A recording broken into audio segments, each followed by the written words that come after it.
يعني قالك تشتغل هنا يعني اف دفترية تركية يعني عالمية مصر ودولة إسلامية سر اف هوا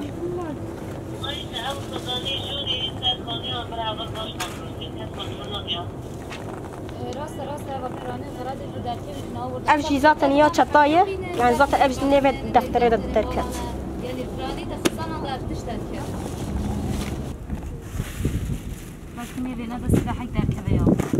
مع جديد يا دولة الإسلامية يك مناضي أبو سراج الدين تركستاني. أنا البكو من جديد بنا زاتن سر نبي سنة دولة الإسلامية ونوفي زلانجي أبو سراج الدين التركستانية زاتن أخوياي. فرج مش قنفة داخل سنة دولة إسلامية.